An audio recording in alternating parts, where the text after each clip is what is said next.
Kristen Hunter. We will go live to Kristen as we speak right now, who is speaking with our very own Amarachi Uche. All right, whenever you're ready, can you just tell us what you know? Sure. Well, shortly before 1 o'clock this afternoon, Greenville police responded to the 2700 block of Shawnee Place for the report of shots fired. When they arrived, they did find one victim, a 24-year-old male suffering from a gunshot wound. He was transported to the hospital with what appeared to be at this point non-life-threatening injuries, although that is always subject to change. Our preliminary investigation shows that the victim was sitting in a car with two other people at the time of the shooting. The suspect shot into the car. He is the only one that was injured as a result.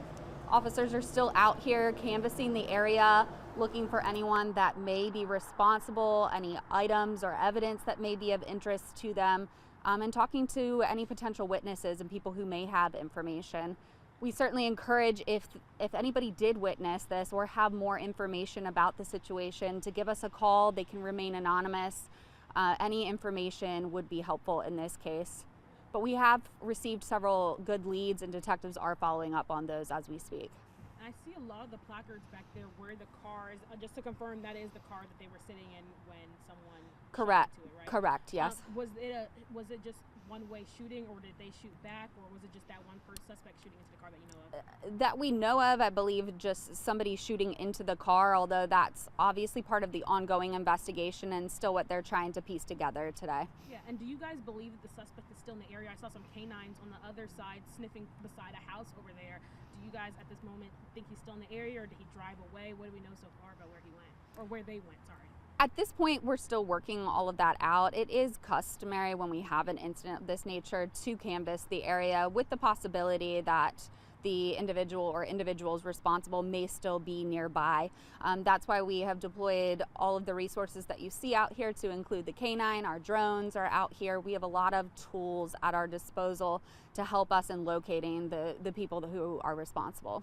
I know it's still a little early, but is this something you can say is an isolated incident, or is there a threat to the public at this time? We do have some information that leads us to believe that this was a targeted incident. In other words, the victim and suspect or suspects may have been known to each other, but that's still unfolding as we speak, and they're still sorting through the details and figuring all of that out. But at this point, we do have reason to believe that this was not a random event and that it was a targeted, isolated incident. I wanted to quickly ask, because I just wanted to confirm, I know you guys are still trying to figure out who the suspect is.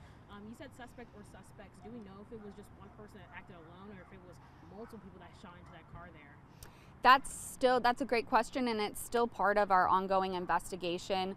We are currently interviewing several people, and more of that will be disclosed as we learn more. Last question, do you have any message to the public?